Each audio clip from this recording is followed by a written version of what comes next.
on, guys, with another episode of the Ender podcast here. We have a rare Pokemon in the studio today.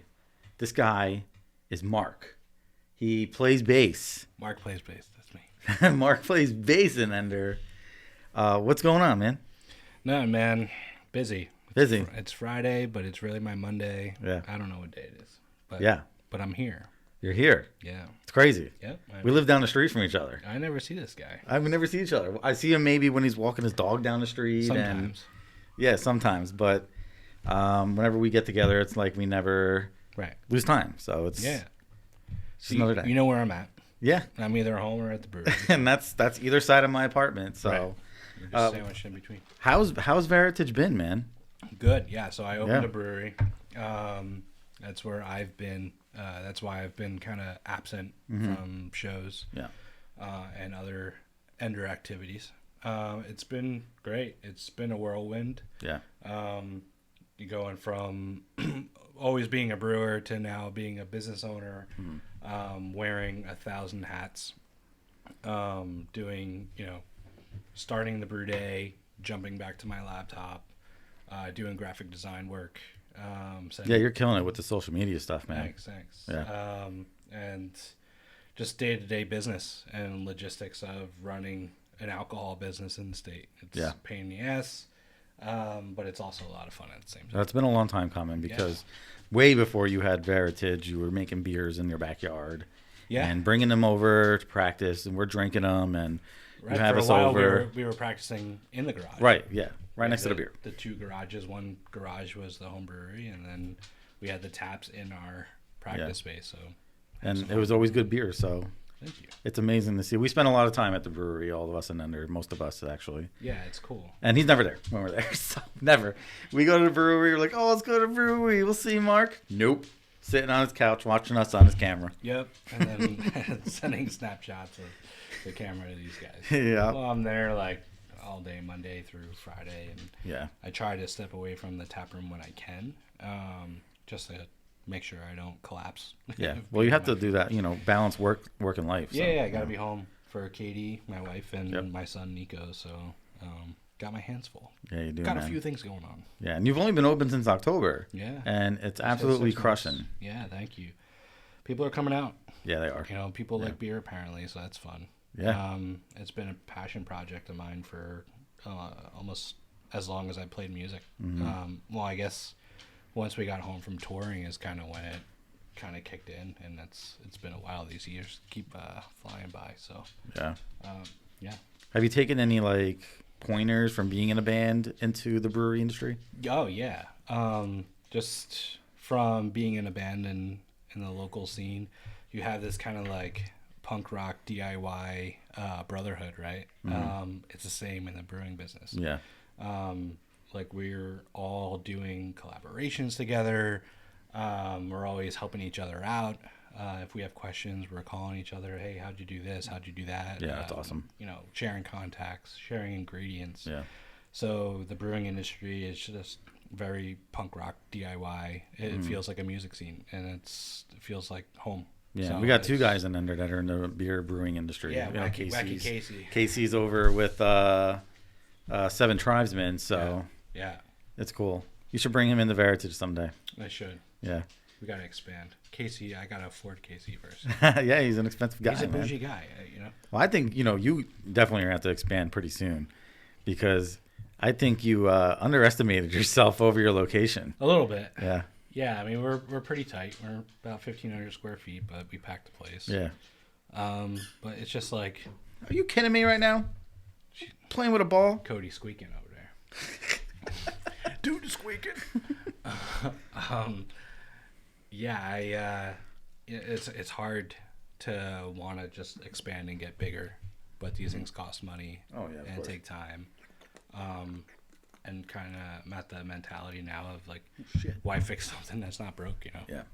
So we'll ride it. Yeah, and you've had quite the experience trying to open your brewery. Yeah, it's been 3 years. Yeah, that's crazy. Yeah, kind of some dark points in my life, for sure. Well, everything happens for a reason, right? Right.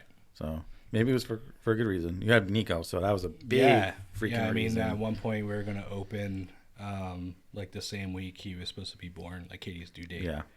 That was the anticipation of opening. And then we had the 8-month dead in the water delay for construction. So I got to spend the whole first year of Nico's life at home with him, which was awesome. Yeah. Now, being a really close friend, like seeing all the shit you've been going through is kind of crazy. Yeah. It's like all the behind the scenes stuff is just, it's not easy to just open a brewery. No. We basically had to create a law in town to allow it. Mm-hmm. So you have to play politician, you have to play businessman, and the creative juices always have to be flowing. And every time I would get stuck, like we would have to figure out a way to kind of get me unstuck. Like Katie and I would get in a car, go back down to Baltimore, and like try to find inspiration there, because that's where we spent a lot of time in between touring.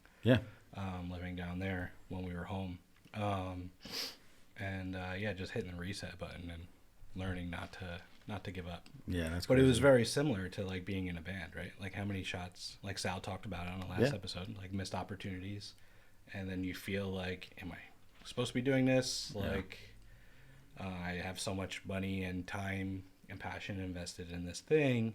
It could be anything, right? It could be music. It could be opening a brewery. It's the same kind of mentality there. Yeah, it's kind of crazy how you took all that and used it into your small business. Yeah, and you're rubbing arms with some pretty friggin' important people in town, I notice. Yeah, I'm going to be running for mayor. Costa 2028. No, I don't want to deal with any of that shit. Nah. Yeah, it's pretty cool. Yeah, it's great. So you mentioned like missed opportunities, and what is one missed opportunity with Ender besides what Sal discussed? Well, Sal missed he hit a foul ball with that one. He got it right. Sal wasn't there. He wasn't. He was not. To confirm. I thought he was. I don't know how much we talked about Lance, but not yet. But so those of you listening at home, we're gonna have Lance on. Yeah, Lance is a very, very important part of. I almost said Veritage. That too. Is the Veritage important part? Of Ender. He was kind of keeping us afloat. Definitely. As things were kind of getting rocky, and he was filling in for Sal on that tour. And it was the first date of the Destruction of the King tour. And I remember this because it was snowing. And it was in Cortland Manor, New York, so you got that right. Yeah. But the Destruction of the King guys were there in like Van slip-ons, like freezing their ass Were off. they playing? Yeah. They played? Yeah. But we were headlining. Because that was like the weird part of Ender, where their first tour was our own. Right? And we were just trying to get our name out there. This tour with Destruction of the King was supposed to be the first step into touring with bigger bands, based on things we were told. Right. And we were still cutting our teeth and paying our dues. But that night was just, and I remember telling you guys fairly recently about this, and I think like 80% of the band had no idea it happened until this year. Like how many years later? Like, you guys were right. The local band that was playing before us literally took the only microphone in the venue. Can we not play with a squeaky ball? We're Dude, live, bro. squeaking. Fucking dog. Free husky if anybody wants one. Come and get them. Yeah, right. So they took the only microphone in the venue. Yeah, it sucks. And it was probably the biggest booking agent, at least on the East Coast at the time. Yeah. That based on conversations that we had with the label at the time and management, that this was the linchpin, like the third piece of the triangle. Yeah, your label, management, and then booking agent. Label and management couldn't really do much unless you had a booking agent putting you on legit tours. And Joe didn't want to, not to blame Joe, I'm not blaming Joe. I'm just saying we decided and Joe didn't want to sing without a microphone, so we broke down and left. Yeah, I remember we're set up on stage ready to go. Yeah. So. And Joe's like, where's the microphone? Yeah. That sucks, man. That part of the story is true. Yeah. But even though that happened, like today, I'm not salty about it. No. And that was what I told you guys. Yeah. Me personally, like I probably wouldn't be with Katie after all those years. Yeah, we'd probably all be in different stages in life right now. Right. I wouldn't have a son. I wouldn't have a brewery. Yeah. I wouldn't be living here with an awesome house and cool trucks and stuff like that.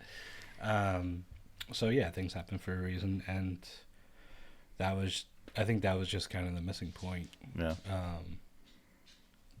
That happened. So yeah, circling back to Lance, he's very integral in the band. Yeah. And even though he wasn't like an official member, he was like always a homie to us. Yeah.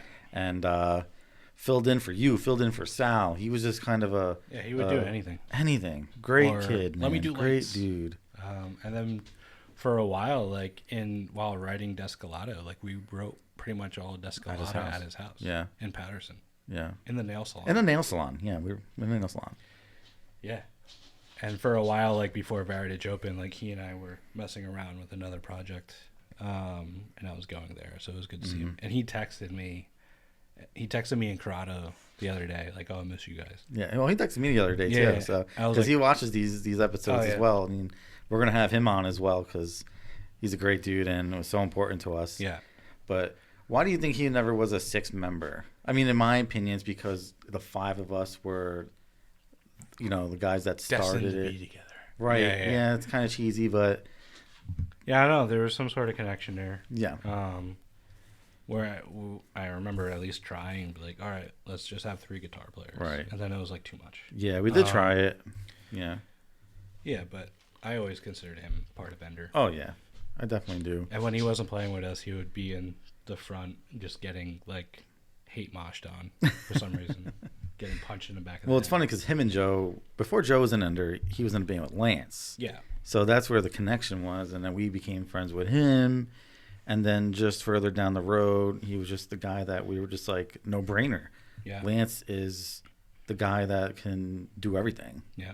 And so we just went to him, and he's a good kid. I remember having Lance's first beer as a 21-year-old with him on tour at the Webster in Connecticut. Oh, wow.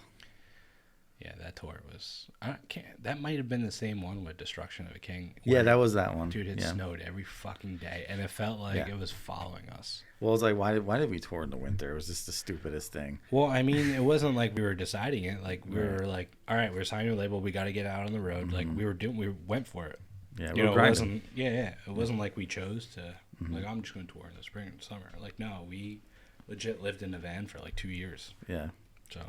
Great times, man. Yeah, it's funny when I tell people that story that they don't believe you. Yeah, they're like, we talk about the brewery or whatever, or even like during my professional life, like when I was working in digital advertising, like, oh, Mark, what you do? Like, what are your hobbies? I was like, I played music. I lived in a van for 2 years and toured. And they're like, what? In a metal band, nevertheless. What kind of music? I was like, metal. They're like, well, what kind of, like Linkin Park? Like, no, heavier.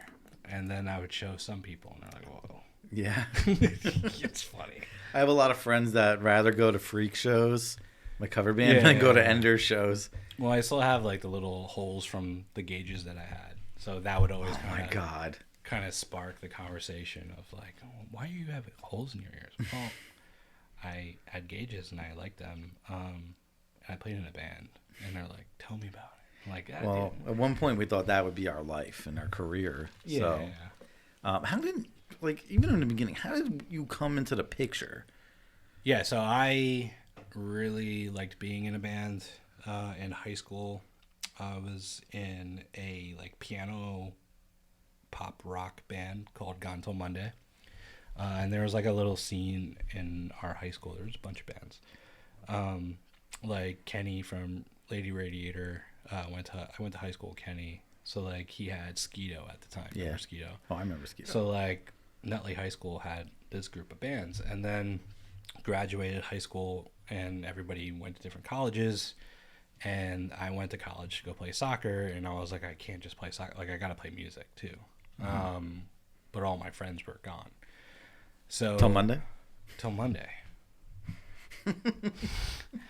But this was back in the MySpace days, and I remember just having a close eye on the Jersey, Bergen County, Essex County scene, and I remember yours truly posted a flyer saying they needed a bass player. So we went to the practice spot, tried out, and I didn't make it. Fuck It's them. true. Yeah. Scott made it. Yeah. Scott plays bass. They picked this guy named Scott Plays Bass. Jooch. Cody just wants to hang He's out. a fucking jooch. Yeah, it's okay, Cody. Yeah, so Scott made the band. I did not. And then they played, 3 shows with him. Yeah. And Scott did not work out. So then I remember you reached out to me on your, what were those phones called? Sidekicks? Oh, shit. Oh, we said sidekick. I still have it in here. It's like, hey, Mark, you play bass now. I'm like, okay. And then, yeah, you were a skinny little guy Oh, my God. with eyeliner and Oh, fuck. Why? and No. the fur in the hood. I remember hanging out Stop. at the rehearsal studio in Rutherford. Yeah. So it was me, you, Sal, Mush, and then we eventually got Big Mark. Yeah. So we were in yours truly for a number of years. Wow. Yeah, see, I kind of forgot how we met. Yeah. So I forgot who the singer was. Brian Sobe. Sobe. Yeah. Yeah, so Scott was friends with Sobe. Yeah. And that's where it was like a package deal. Mm-hmm. And then I guess Sobe left, and so did Scott. Yeah. And then you guys were like, oh, there's that guy Mark. Yeah. So Yours truly was some fun days, man. That music was fun to play. yeah, I had a lot of fun. And we played a lot of shows. Oh, we played so many shows, dude. Yeah. I think every weekend we were playing shows. Yeah. Wherever we could, too. I remember driving down to Vineland, playing the South Jersey scene, and Yeah. Is that where we got matching tattoos? I think it was Vineland. One of those South Jersey shows for sure. Well, who was it? Brian, the T-shirt guy. Oh, lower level clothing. He's a realtor now. Yeah. So Brian Jacobs. yeah, Brian Jacobs. Shout Shout out out to Brian Brian Jacobs. Wow, that was You're cool. on the Ender podcast. He doesn't even know it. Yeah, I remember, I haven't talked to Brian in a long time, but when Yeah. Katie was going to Delaware, we would connect every once in a while. But yeah, we went down there for a show and a photo shoot with lower level clothes. Back That's then, true. remember there were so many indie clothing labels. Oh, so many. We were doing something for everyone. So Yeah. you had lower level, you had Beast Attire. Yeah. Up here from Scott was his name too. Scott's a popular name on this podcast. By the Scott. way. Yeah, your name is. What the fuck? Suck. Scott. Skinny Scott. I wipe my ass with Scott too. Yeah. Scott paper tissue towel. Yes. Well, that show is. I remember we played fucking Norma Jean that show. We played Memphis Will Be Laid to Waste. We randomly busted it out. Yeah. Yeah, we got tattoos Yeah. earlier. There was a tattoo shop next door. So we all went and we're like, oh, how long would it take? We're playing next door. And the majority, I think 4 out of 5 of us got tattoos. Me, you, Sal, and Mush. Yeah, Mark didn't. Big Mark did not get tattooed for some reason. Loser. But man, that tattoo, every time I look at this, I think of you. I think of Sal. Yeah, it's over here. I think of my boys, bro. And it's just And I didn't crazy. eat that day. I remember not eating and getting tattooed. And I had to be like, dude, you gotta stop. Was that one of your first tattoos? What? Yeah. Yeah. So, and then the tattoo artist sent his girlfriend to go get me grapefruit juice. And we were young too. Oh, yeah. In our early 20s. Trying to think of what version of haircut I had. I think you had the faux hawk, the faux bro. hawk, yeah. Or was it the all down? No. It may have been the European faux hawk with the little mullet in the back. Oh man. No. Not yet. There was no European mullet yet. No. It was just wasn't at that time. No, that was a year later. And I think Mush got it on his hand, right? Yeah, Where he he got strums it. the guitar. Yeah. That's dope. I always thought that was cool. Yeah. And then Sal got it on the back of his neck. Yeah. And every time I see this tattoo on my arm, it reminds me of you guys. And Casey was there crazy. too. He was there, but didn't get tattooed. He was the pornographer. I used to call him the pornographer because he would always have the camera when he was home from Chicago. And that's how Casey... But it's funny, he wound up getting a tattoo like that. Because he wanted to be one of us. Aw, Casey. What a guy. Stay wacky, Casey. So You went to what school did you go to? Caldwell College? The Caldwell University. It was at the time Caldwell University. It was Caldwell College at the time. And now it's Caldwell University. Yeah, I'm dating myself. Yeah. And I remember you would take me to all these college parties. Yeah, but we had to be very careful. It was weird because I played soccer there. Yeah. So I was under a microscope, and it was a dry campus. And you couldn't have girls sleep over, so I used to have to sneak you through the window. Why me? I'm not a girl. I know. I don't know why, but we still snuck you through. I think, like, I don't know, we had, like, a number of, like, passes or something we could use. Yeah. I must have been out. Yeah, I remember randomly bumping into my cousin Jessica at one of these things. Yeah. And we were both trashed. Yeah. Probably at the baseball house. But yeah, we played a lot of Guitar Hero back in the day. Oh my God. Drunk Guitar Hero at that. Yeah. Which I was probably better at it when I was drunk because that game is hard. That one night I almost knocked my tooth out of my mouth. Oh yeah, you went to use Star Power. That's great. Yeah. Do you still talk to any of those guys in college? They stopped by the brewery and stuff? Yeah, so my roommate Justin, shout out to Justin, he moved to Tampa and has an awesome life and a wife there now. Sick. But he flew out for the opening of Veritage. Wow. That's a boy right there. Yeah. We still talk. We still text every once in a while. And it was cool because, like, ever since we opened, like, the university got wind of it, and they're doing, like, magazine articles on me in the brewery. The president came down. Man, that's just crazy, dude. Gave me a really nice frame of our senior year team picture, and we hung it up in the brewery. And then we did a fundraiser for the men's soccer program. So the coaches came down, and they gave me my jersey from college. They found it. What? And then they found my roommate Justin's jersey, and I didn't tell Justin, so I shipped it to him, and he got it on Monday, and he was like, "Dude, what the fuck?" Dude, that's cool. Yeah, so it was cool. It's wild how all you never know who's watching you. Oh, everyone's watching. Yeah. Well, I feel like the college thinks they did you right. Yeah. And you're successful in this, that, and the other. What's your plans like with Veritage in like next year? Where are you gonna be? Still gonna be on Washington Ave over here in Bloomfield? Yeah, paying off debt in Washington Street. Making more beer. Yeah. I'll feel more comfortable once we get through like the first year. Like we're in a really good spot now. Yeah. But obviously, you haven't even had a summer yet. Yeah, like we haven't hit the busy season yet. Which is crazy because you're busy all the time. Every time I go. Yeah.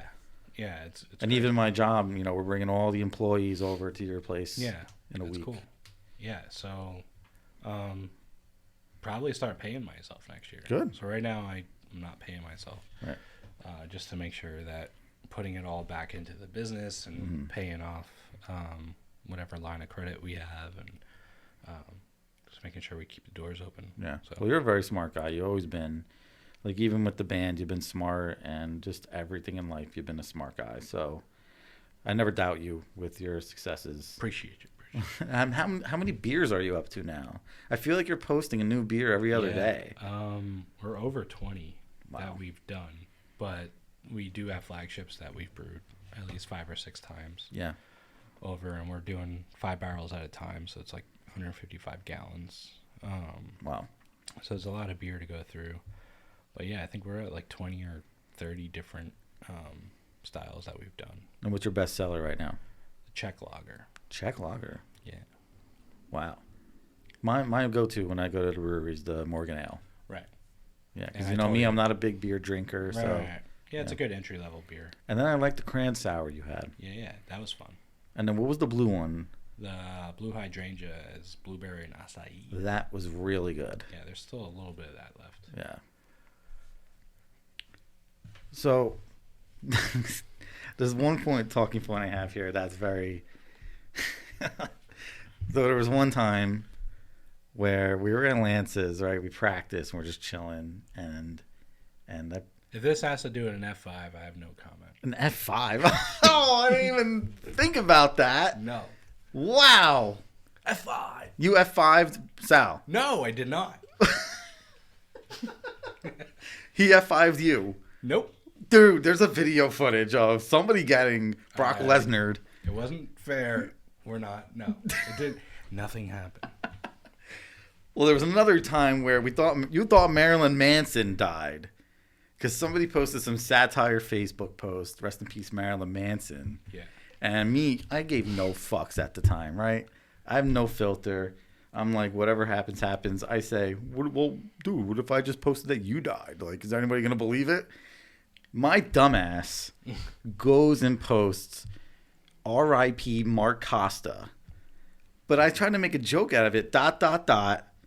Anybody play bass? To make it obvious it was a joke. Or make it obviously that it was me, the bass player of Ender.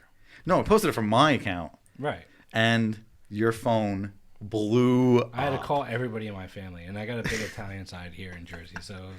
I still think your family and wife don't like me for that reason. Yeah, probably. There's still something there. But the comments were like, oh, you're such a good guy. Well, at least people liked me, so... Oh my god, that was too funny. Yeah, I don't know. That was just a dumb thing of me to do. And I'm sorry, Katie. I'm sorry, Costas. Yeah. Don't hate me. Yeah. So, switching from yours truly to Ender, how you came up with the name for the band? Yeah. And how did you come up with that? So I didn't read much or pay attention too much in school, but Same, bro. there was one series of books that like I just got really into. I remember a couple of my friends reading it, and it was Orson Scott Card's Ender's Game. Was the first book in the series. So I always thought it was a cool concept because if you're not familiar with it, basically it's this boy genius kid that gets brought up into a space station and has to go through all this training, and within the training there's all these like simulators on defeating like this alien race from attacking Earth. And it turns out that at the end of the book, like after all these trials and tribulations and him learning about himself and his friends and all that that simulation was actually real, and he ended up saving the world. So I kind of always thought of music in the way of you're honing your craft, you're practicing, you're making music, you're putting out records, and then in return, you don't realize that music that you're creating has such a positive impact on somebody. It could be saving their life or saving them from... That's deep, man. Yeah, any type of stressful situation. Like, we play heavy music. So it was kind of perfect for it. It was... Ender, this type of music is an escape for people.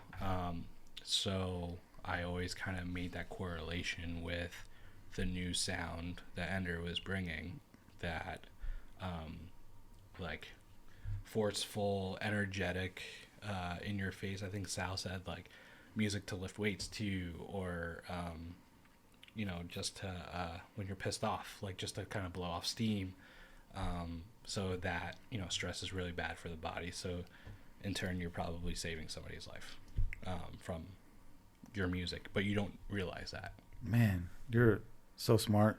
I wouldn't have thought of that. Yeah, it's weird. Well, that's why I said, like, you're always a smart guy. Like, I don't even know where you would begin to be like, what should I name my band? And then here it is. And it's also pretty badass. Like, Ender. It is a good name. I've always liked the name. Yeah, it definitely fits. Yeah. And we named one of our albums Descolada, right, which is also relative to those books. Right, yeah. It was another series in the book. Basically about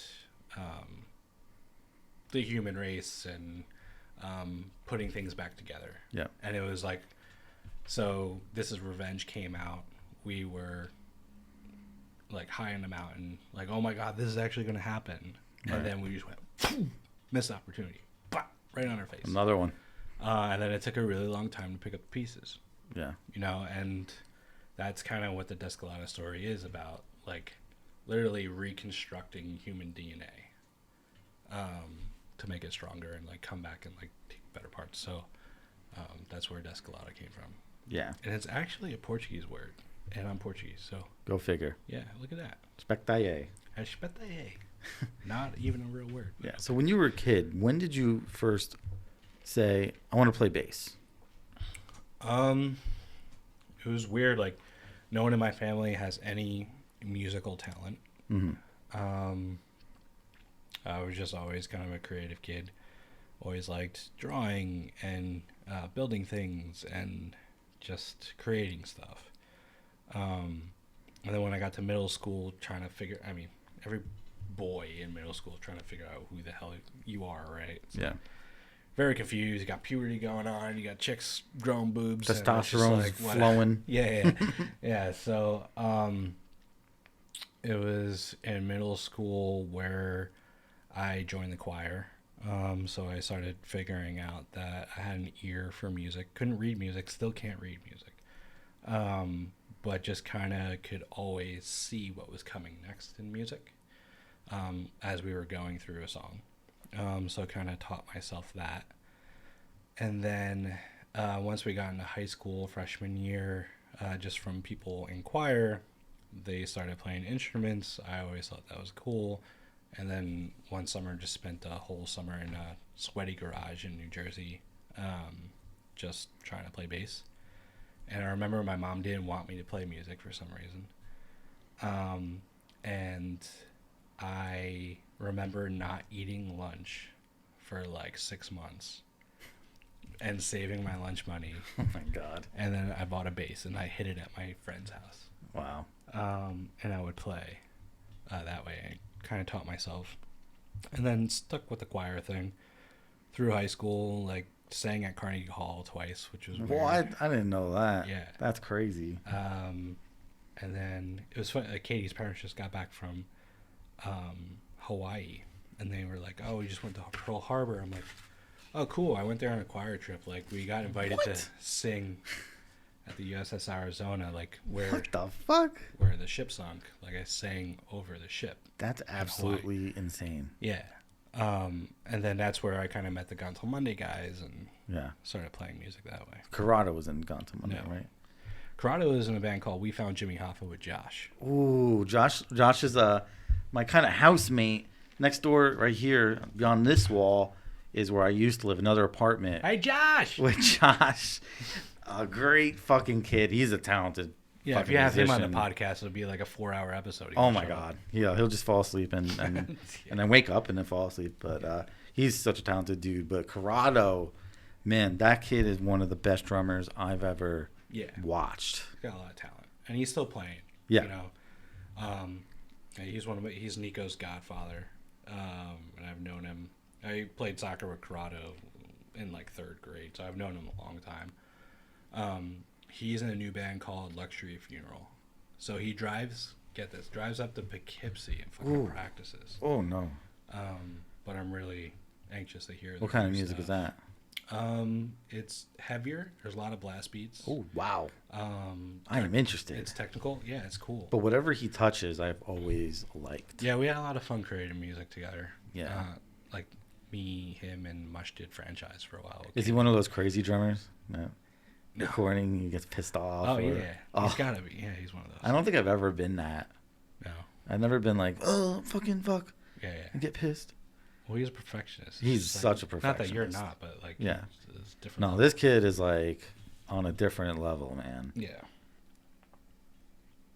So you're starting to have live music Yes. over at the brewery, which is freaking So awesome. now I'm a promoter. You got one guy playing guitar there that played at your wedding that we stayed at his place in Boston on tour, right? Oh, yeah. He played St. Patrick's Day at Marcus. Wow. Yeah. That's cool.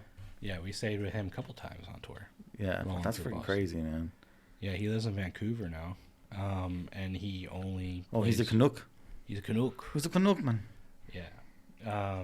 But he is really big in the folk scene. Mm-hmm. Like bluegrass folk. He's so talented. Like probably the best guitar player I've ever seen. Like at high school parties, like he'd be in a corner playing like Bach on guitar, and we're like, "What?" Yeah. Like So play Ocean Avenue, bro. Here's Bach. Yeah. Like, you know, no, he's awesome. Yeah, so But you yeah, pick- he played. You picked the bass up, and then what were you into? Like, what bands were you into at the time? That you were like, I want to do bass. I want to do bass. Well, that was like early 2000s, so like 2003. in 2004. So we were like peak drive-through records. Oh yeah, yeah. So like super into bands like Census Fail, Hidden in Plain View, stuff like that. Early November, Starting Line, and early Under Oath. Wow. And not that they're related to Drive Through, but Drive Through was kind of at the peak at that time. Houston Calls. Wow. And it's funny now with the brewery, like kind of crossing paths with all these guys. Like, yeah. You met Mike, Mike Safford. Yeah, like, he was in Hidden in Plain View, and now he's like one of our regulars. And he lives in town, right? Yeah. Yeah, that was just crazy. The bass player on Thursday lives in town, right? Yeah. Bloomfield's got a cool little music hub. Like Ted Leo lives here, and like the Hidden in Plain View guys, and then Jared from Houston Calls. He has his bagel shop not too far from here. Oh wow. He's a big into the food business. His stuff is awesome. You never know, like when you're playing music when you're like 15, that you're gonna cross paths with these people again. No, but it's interesting, right? Like I was talking about how being this like entrepreneur in brewing and food kind of cross paths a lot too. So it's still that like punk rock scene. You know, it's cool. It's kind of like the adult thing to do is get into brewing. Yeah. Get into beer on a professional level. Chef, or Yeah. Well, you're being creative. It's just in a different way. Yeah. So being into all those bands, what made you want to join up with yours truly, which ultimately became into Ender? I always kind of like the edgier screamo stuff, and yours truly, it wasn't Ender. No, it definitely wasn't. Yeah. Yeah, it was still like on that border of like. At the time, I was really into like Under Oath, Norma Jean, stuff like that. So. That band went through a few phases. Yeah, we had a southern phase. Definitely at the end. But I enjoyed every song we played on in that band. It was fun. We had cool lights. Oh man, that was a pain in the ass for me. But I brought that into Ender for the first tour, and then I was fucking done after that. Well, I remember setting up those lights. The little floodlights, right? Iowa City, Iowa. For some reason, that was the tour that the tornadoes were chasing us. So we had blizzards chasing us on the Destruction of the King tour, and then I forgot who was with us when we were out in the Midwest, and it was just of Salt and Swine. Yeah, it might have been that. I am terrified of tornadoes. It's like my number one fear. I remember driving, and we have a video of it, of just like look at that cloud. Like, wasn't I sleeping? I don't know. I have this reoccurring nightmare for all my life, which I haven't had in a while, of tornadoes. And in every nightmare, the tornado seems to get closer and closer to me. It's telling you something, Danny. It's telling me something. But I remember one of the last nightmares I've had of it, it like just touched my shirt. And I don't think I've had a nightmare of it since then. Yeah. And that scares the shit out of me. It's like, gotta be quicker than that. Because what if it gets me and I'm going to die in my sleep? Don't get you. Or a real tornado is going to happen. It could be. And we got that Twisters movie coming out. I'm shitting my pants, but I'm still going to go see it. Yeah. Yeah, we played in Iowa, which was crazy. Yeah, that was fun. That was cool. We played a lot. And then there was like a Circus Survive show down the street or some shit. Emory, because their Emory, van blocked us in. And I was pissed. I was like, "Yo, Emory, move your fucking bus." And that's why nobody was at our show. They're all over there. Yeah. But that's a great time. Would you ever want your son Nico to be in music? Yeah, I think that's why I never sold any of my equipment. Just stashed everything. You still got that fridge, huh? That 8x10 Ampeg? Oh, yeah. What a beast. I got it from... Did you come with me? You and Casey came with me. Yeah, we did. Yeah. So it was the bassist from Head Automatica's cabinet. Yeah. And we went to Brooklyn and we got it right before like the first Ender tour. And it was like at the time, every bass player was like, I need the 8x10 fridge. Yeah, that was like the bass cab. Yeah, now I have a 2x10 with a head rack mounted inside. But I mean, I always stashed all my equipment, all my guitars, and it's there if he wants to use it, I'll show it to him.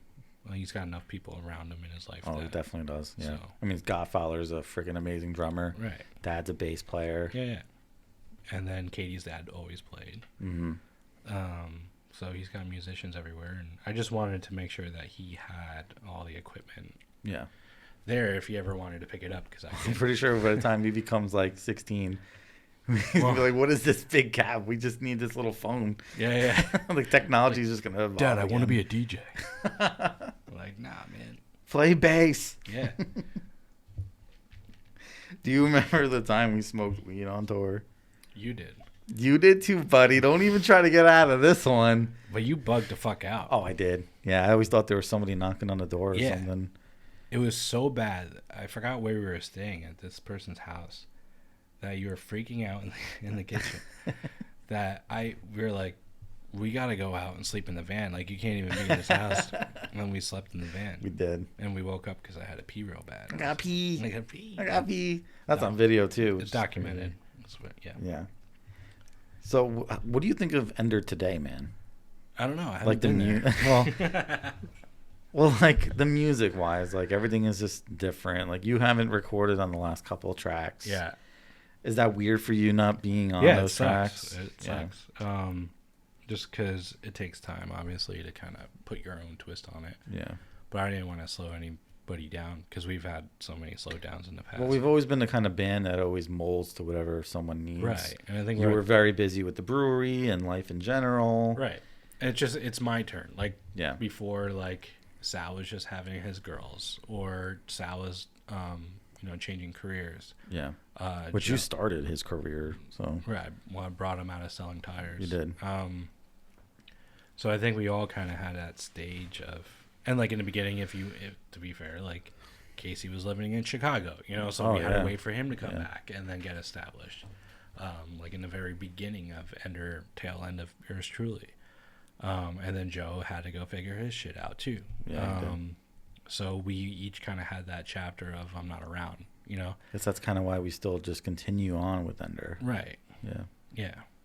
So it's weird. It sucks. I wish I had time to sit down and kind of contribute to the new stuff more. But I think the new stuff is awesome. I wish we had this new stuff like back in 2010. Oh my God.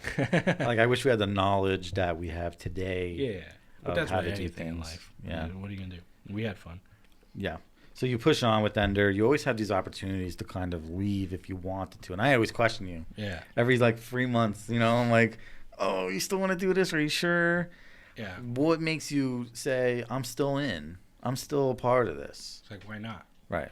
It's just like. Well, like Sal said on the last one, the miss.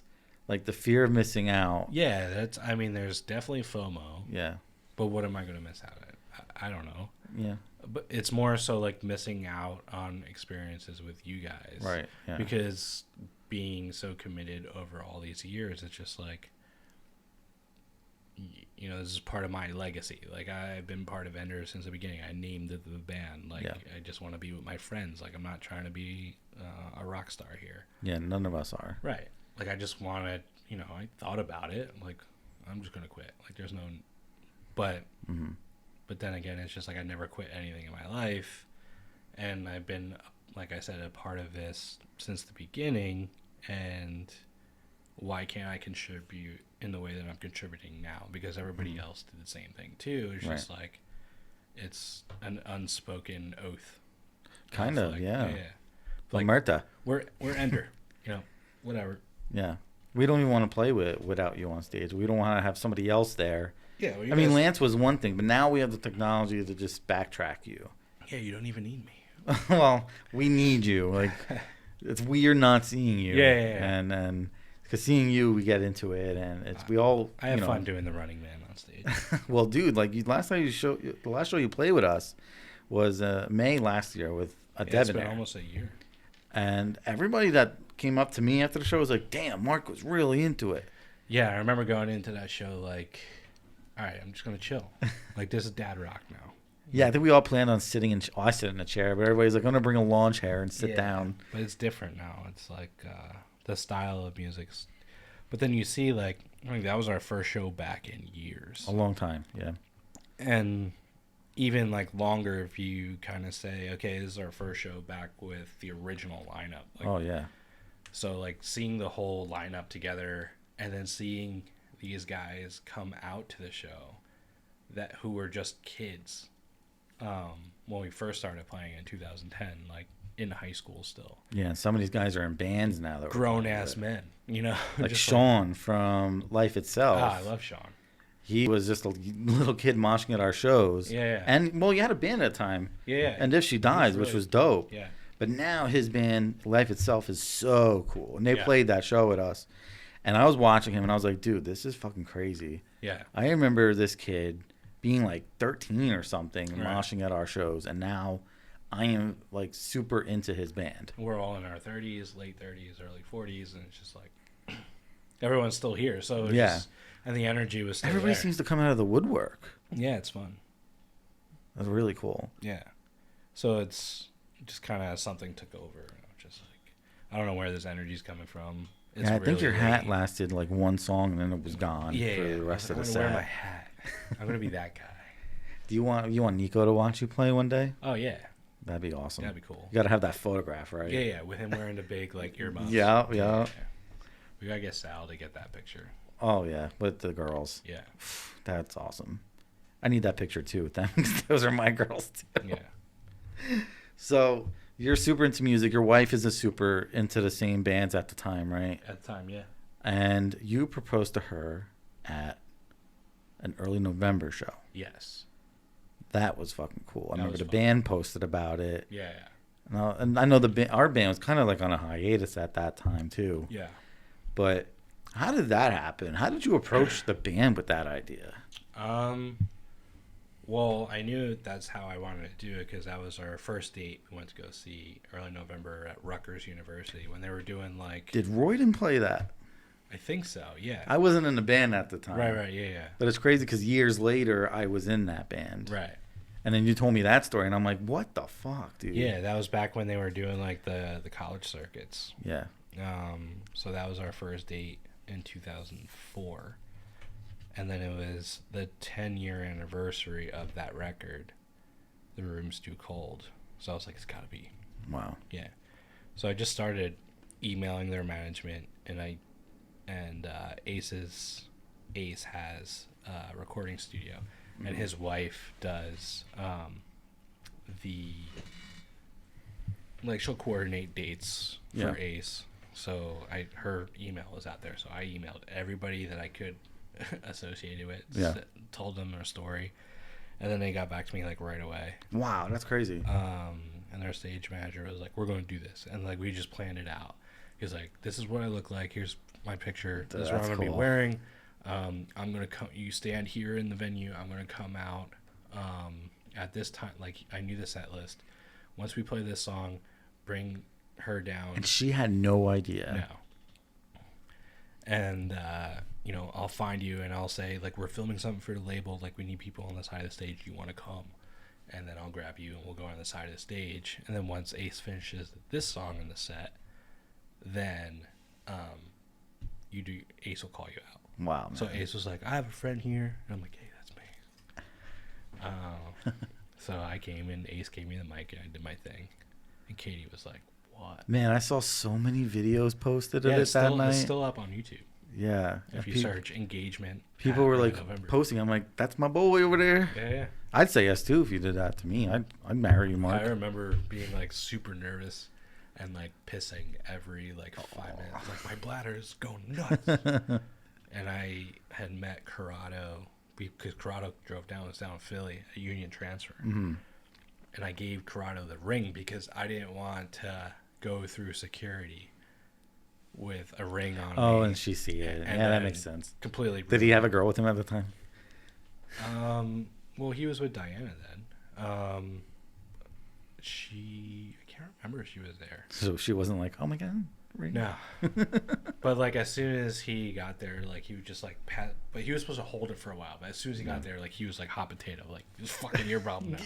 I don't want it. I don't want it. So every time like Katie wanted to like hold my hand, like during Oh, I'm like, get out of here.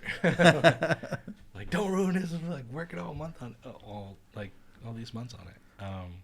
Yeah, it was crazy. Yeah, that's crazy how it came together so fast. Yeah, they were super cool about it. That's awesome, dude. Yeah. So do you still keep in contact with the band at all? Who, Early November? Early November? Nah. No. They're weird. Like right now, I think it's just Ace and their drummer Jeff are like the only original members still doing it, and then they have fill-in guys. They just announced a tour. I think they're going out with like Spitalfield. Remember that? Wow. Band? Yeah. I was like, all these guys. Well, you just saw them at the AC Beer Fest, right? Saves the Day. Oh, that was Saves the Day. Okay. So that was cool. I'm a big Saves the Day guy. Yeah, I like them too. I remember it was like Saturday morning. You guys had a show that night. Ender had a show that night. Yeah.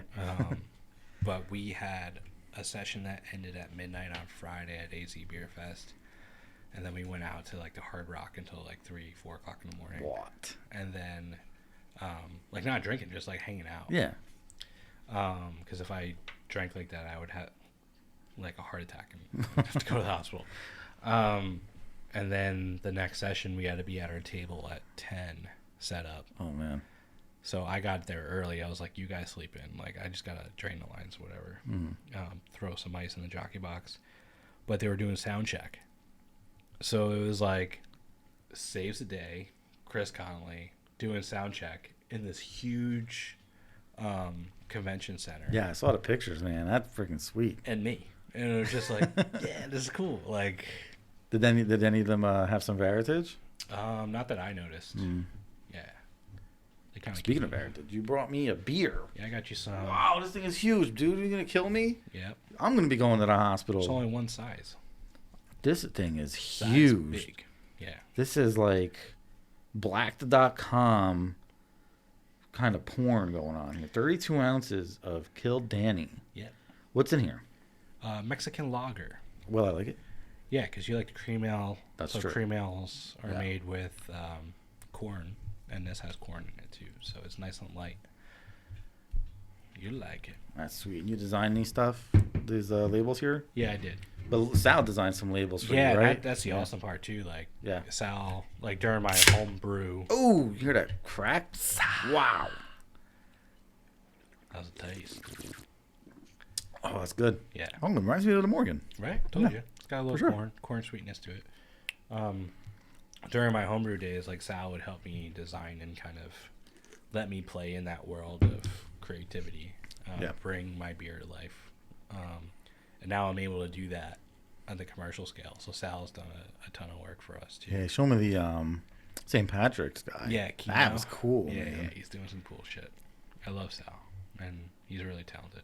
Yeah, it's cool how we keep everything in the same kind of family. Yeah. And you seem to be doing that, you know, with the guy that plays guitar and just people like you've met in the early days, and then they're showing up at the brewery. Yeah. Like I think you had like Abe from Knuckle Up come through. Oh yeah, me and Abe, Oof. we had a bunch of beers together one night at the brewery, and That's cool, man. He's And he's a got- chef now or something? yeah, he's got that chef like TikTok channel. Damn. So we did like a live feed together. That's cool, man. It was really cool catching up with him. Yeah. Yeah. It's just everything is like full circle with the band. Yeah. Like you don't think the band has much of an impact until now you're in your 30s, opening your own business, Yeah.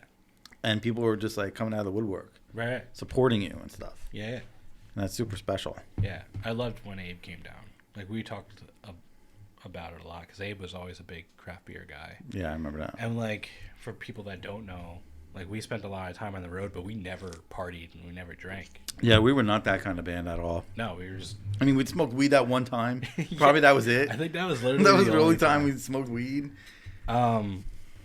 But it was funny. We were just goofy fucks in Yeah. a van, just having fun. We're the same guys now, but we're just some of you guys have kids, and Yeah. I have two animals. Right. So, But the times that we did drink, it was with Abe. yeah, well, the company you have, it kind of you Right. chameleon into that. Yeah. But that was a big show. Do you remember that show? It was Myrtle Beach, and shit went down. Oh, was that Awesome Fest? Yeah. Oh man, Who was headlining that? Remembering Like Never, Never. across 5 Aprils. Yeah. I'm gonna put the flyer right here for y'all to see what bands were on there, right there. But it actually wasn't so awesome. No. It got sketchy real quick. Especially, so like there were so many bands, obviously, and the touring bands have to wait. Right? So there were some locals. A lot and of then- waiting around. Yeah. So we all had our van and trailers out together, and me, Abe, Casey probably, just drinking a shit ton of beer. And that was like one of my first exposures early on to craft beer. Like I talked to Abe about it. There was a brewery in Baltimore, which was funny because then I ended up in between tours staying with Katie in Baltimore, so I fell in love with that beer. It was Heavy Seas, Loose Cannon, and it's like a double IPA. I wouldn't like. We got hammered, and then at one point, I don't even know what happened, but something with the promoter decided that he wasn't going to pay any of the bands. He freaked out and he jetted. He left. Well, listen, He bounced. Listen, Matt Reitz was the promoter. Okay. I'm friends with him today. Okay. After the tour, he paid us. Okay. He was like, "You guys were actually really cool about it. You didn't like try to kill me." A lot of people did, and Abe was one of them. Yeah. I remember. So Abe just whipped out like this big knife, and I'm like, "Whoa!" oh my god. But yeah, he actually hit me up, and he's like, "You guys were really cool about it. Like, what's your PayPal?" And he sent us $150. Yeah. And I was like, "We got paid for that, guys." He is still a friend today. Right. Needless to say, he doesn't really book shows anymore, but he does remember that specific event, and he was like, "Yeah, it wasn't so great." Yeah. But that lineup was insane. It was a crazy lineup. There was a lot of beer, a lot of emotion. I remember one point, I'm walking towards the van, and you opened the van door, and just bottles just fell out of the van. It was one of those nights. No, I was like, that's my van? That's my band? That's not like us. Yeah. And I was like, I think Abe was like hyping me up. We gotta get our money. And I'm like, yeah, man, like, this is my job. I gotta get paid. Yeah, fuck you. Meanwhile, we never do this, so I didn't know what I was doing. Yeah. And then I think I may have punched the trailer and then Sal That trailer took many punches. Well, amongst other things, yeah. It did. And I remember punching the trailer and Sal getting really No, you punched the inside of the fucking van. whatever. Well, that too. Something got punched by me. But that was the last time I think I ever drank on tour. Oh, man. But Yeah, we just weren't that kind of band. No. Yeah. I remember, saying something that to a couple of my old high school buddies. They're like, so what was it like? I'm like, Not as we grand had as you fun. think. Yeah. They're like, there must have been like so much beer and partying. I'm like, no, it wasn't. A lot of people have a misconception that you drink a lot of beer because you have a brewery. Oh yeah, I never drank. And if I do, it's at like 10 o'clock in the morning to just Taste like, it. Yeah, make sure that it's not funked out or bad with off flavors. Yeah. Like I'll have a beer like once we open on like a Thursday when I'm finishing my shift or a Friday. Right. But like I'm around it so much. I like making it. I don't like drinking a bunch of it. I like drinking it because I don't know how to make it. I like green tea. Dunkin' Donuts sponsor me. Yeah, you're having so many cool events at the brewery, man. You gotta. Like Dungeons and Dragons. Like obviously the soccer thing was your goal to make it like a soccer no place. pun intended. It was my goal. Ha! Slap my knee there. Now live music, but you had to fight and claw to get live music in Jersey. Yeah. And Casey was on here. He talked about it. Yeah. And I want you to go into a little more depth for the people that are watching that don't understand the behind-the-scenes stuff of that. So, Jersey, I think we were ranked like 30... No, we were in the 40s, like 42 or 43 out of states that were like brewery friendly. Because New Jersey hasn't touched their liquor laws since Prohibition. So Wow. Everything's like crazy outdated. With breweries, our license is different than a liquor license. Mm-hmm. And the liquor licenses in the state of New Jersey could be privately sold.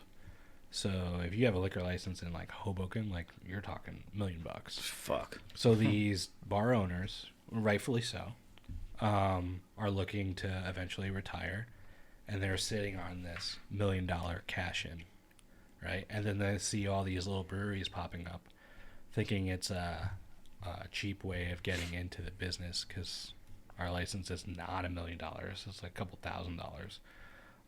But we also have, like, we're making everything ourselves. The overhead's crazy high. Like, hundreds of thousands of dollars in stainless steel equipment.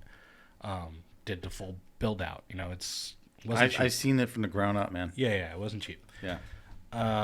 So there were just some misconceptions with that and money talks and lobbyists. Basically, the governor decided to slap all these regulations on breweries where we had limited number of events that we could hold inside the brewery. We couldn't sell coffee. We couldn't sell non-alcoholic like sodas. Couldn't even sell water, right? Right, technically. We had to give a tour to everybody that walked into the place and keep track of it. Well, a tour at Veritas is like, all right, here you go. Turn around. And we could only have 2 TVs. They couldn't be bigger than 65 inches. And, like, we would get 25 in-house events per year.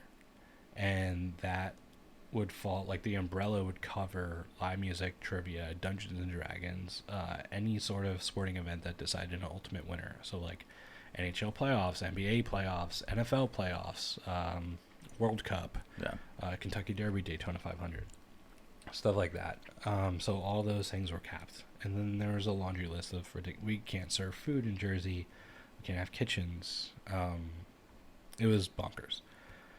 So we had to work with we had a Brewers Guild here in Jersey, working on calling assemblymen every day and being like, hey, can we talk about this? Like, can we come up with some sort of resolution? Come up with a bill to kind of override this bill. And it took time, and then it eventually happened. So late January, Murphy signed a bill that, lifted our number of events in-house, like got rid of the stupid TV rule, said we could have coffee. That is really stupid. Yeah. But when it comes down, what people don't realize is, like, all right, you have a bar, right, with just beer. You can't have food, and then you can't promote events. So, like, you can make the best beer on the planet. There's going to be days where you need to do something different to bring people in. Yeah. You're, as a brewery owner, you're not just a brewer, but, like, I'm a concert promoter. Like, I'm an I'm an entertainer. Yeah.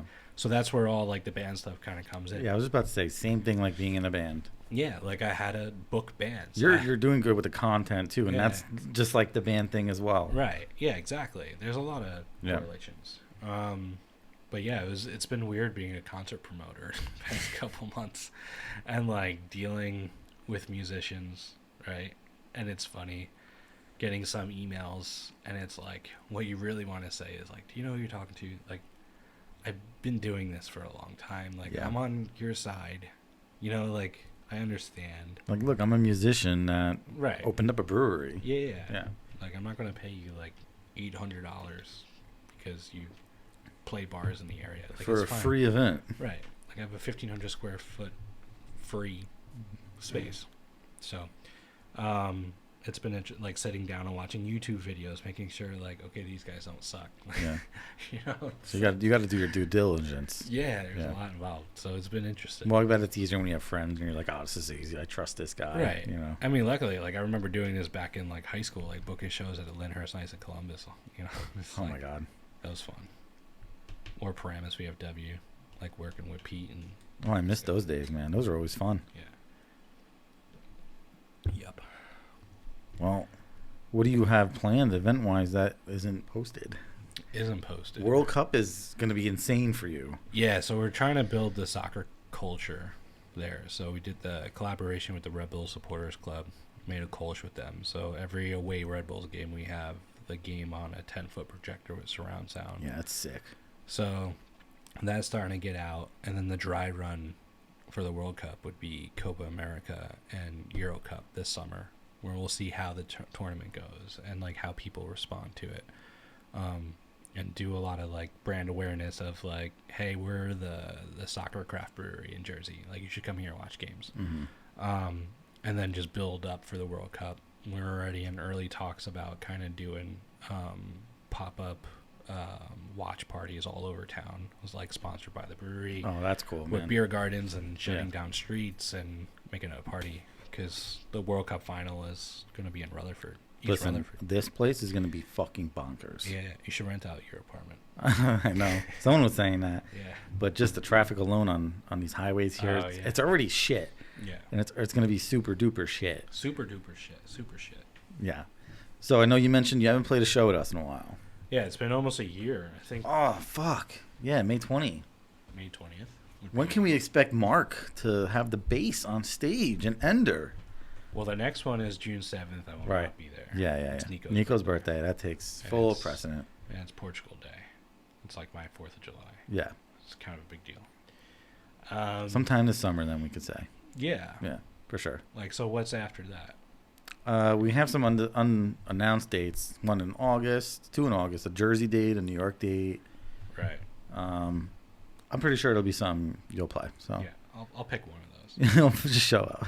So we were thinking of getting like a fucking cardboard cutout of you and putting it on stage. But it's got to be like Home Alone style. Like it's got to be on a train set, so it just like. Well, Sal said, nah, people are gonna think he's dead or something. Can't have one of those again. I already tried that. Yeah, we did that already. Joke's old, man. Yeah. So I'm gonna promote this show that you're not gonna be playing. Okay. All right. So, Ender is returning to New York City for the first time in 7 years since we played Gramercy Theater together. That was a fun show. That was a great show. Cross Island Connect is putting this amazing show on. We're supporting Tim from Within the Ruins' new band. Hey, Tim. Blood Throne. Okay. And then also the guitar player and the machinist Josh is in that band too. Cool. The band is fucking sick, dude. They just had their first show with Oceano and Within the Ruins, which is funny. Oh, shit. There's other bands playing like Cortisol, Leave, and Latalis. All these bands we checked out, they're sick, dude. Yeah. The scene is different. Like local bands back in the day and local bands today, so different. Yeah. We're doing this on June 7th at the Meadows in Brooklyn, New York City. We are super stoked to return to the city. We've had so many good shows in New York City. So we're excited about that. Mark won't be there, but he'll be there in spirit. Sorry, guys. Listen, Nico is such a cute kid, man. Like, that's important. It's my son. That's his son. Got my loins. He's got his loins. He's got his veritages. Yes. So what do you think about this podcasting, man? It's fun. Yeah. So when I originally had this idea, it was like a joke, right? Yeah. And then, you know me. Yeah. You're like, oh, fuck, Danny's going to make this happen. Yeah, I got to go. Well, like I told you coming here, my staff knew. I was like, I got to go do a podcast. Yeah. But, like, you would think they'd be like, oh, he's doing something with beer. Yeah. Like, they go, the Ender podcast? That's fucking crazy, I'm like, dude. yeah, the Ender podcast. Wow. I'm going to be on it. Listen, podcasting is so much fun. Like, this is fun sitting here and talking with my friends. Yeah. And just shooting the shit, having some beer. It's a no-brainer. And we have so much shit to talk about. Oh, we could do another hour right now if you wanted to. Yeah, and we can't. Episode 2 right now. Yeah, exactly. Change our shirts and hop right on. Yeah. So one last question is a serious one. Oh, no. So there was one point. I quit. Well, I quit. Breaking news. I quit more than you. I quit when these guys wanted to play fucking Drop 1800C or whatever. And I called you crying. Yeah. Well, Casey decided to do that. Yeah, and Lance. So. Yeah. But you were going through a rough time in your life. I remember so. And then you guys got Jersey. Yeah. That dog definitely changed your life. Oh, yeah. No doubt. I love that dog. That's like one of my dog's best friend over there. Yeah. But it's like the only dog that Jersey likes is Cody. Well, he changed my life too. Yeah. So when you were talking about getting a dog, I was like, dude, that's a great idea. Yeah. Because Cody saved my life and changed it. Yeah. No doubt. So when you got Jersey, man, like what was life for you like? It was chaos. Well, yeah, she's nuts. I wouldn't have that dog any other way. Oh, yeah. No, it was awesome. I mean, she's, crazy. She's got, she's a little bit of a Boston Terrier in her. So yeah.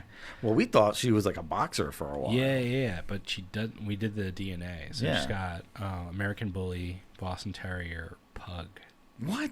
Yeah, she's a little bit of Pug. No boxer, which is insane. No boxer. So she's a mutt, but she's built like a lineman. Yeah, she is. Yeah, she's fucking muscular, man. Yeah, did I tell you the story about how she ran through the glass door one time? Yes, you did. We got a letter from the postmaster general in town saying, we know your dog's not dangerous, but please keep him away from our mail people. But you have a mud room too, so. Yeah, she ran through the front door. Jesus. Which is nuts. But no, like at the time, there was a lot going on. It was chaotic for us. I was coming up on like this huge career change that I didn't realize I was gonna do. Yeah.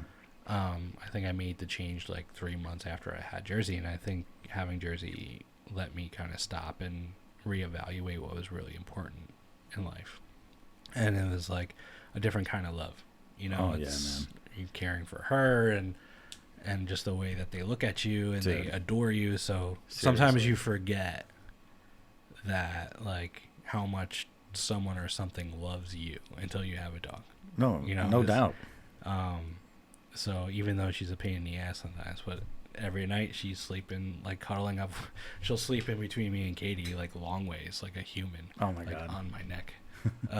But she adores us, and she's a pain in the ass in the fact she doesn't want us to leave. You know? But yeah. How's she with Nico? She's good. Oh, and how's he with her? Good. Like, he's not afraid of her at all. That's great. Yeah. Like sometimes she'll like not nip, but like, you know what I mean, like kind of rub up against him with her mouth open. Oh yeah. Or like hip check him sometimes, or steal his food all the time. But he's just like, Jersey. You know, it's funny. Man, that's adorable. But yeah, like she'll bark and he'll laugh. You know, I think it's good for kids to be around dogs. It's absolutely like that early. Like it kind of builds their confidence and But yeah, and then it got a year me or two ready. we could start taking her out on walks. Yeah, it got me ready for being a dad, obviously. Yeah, too, definitely. So. Yeah. Well, man, we got to cut this short because we can't give everybody something, you know, everything in 1 hour. Right. But it was really good talking to you. I really haven't seen this dude in some time. And he lives like, what, 3 blocks down from me. Yeah. But life is absolutely bonkers for everybody. So it's totally understandable. Want to thank everybody for sticking around. Everybody leaving comments, leaving messages, giving us stories that we haven't even known. If you keep those coming, because we want to talk about those. You can find Mark. Where can they find you in Veritage? So the Instagram handle is at Veritage Beer, VARITAGE. The brewery is open Thursday through Sunday. Yeah, seriously, come out. It's good stuff. Yeah, stuff. come down. If you're listening and we played shows together, I'd love to see you guys. Yeah. 58 Washington Street in Bloomfield. It's right off of Bloomfield Ave. Not far from Bloomfield Ave Cafe for those of you who remember that place. Right by the Bloomfield train station. So plenty of parking. There's a parking deck attached to it. So yeah, come down. Let's have a beer. Listen, seriously, it's the brewery is amazing. You can find us there usually one day a week maybe. But thanks for sticking around. Follow us at Ender Metal NJ, Ender Podcast, Mark Brews Beer, Danny Lavarco. Thanks for sticking around. We'll see you guys next time on the Ender Podcast.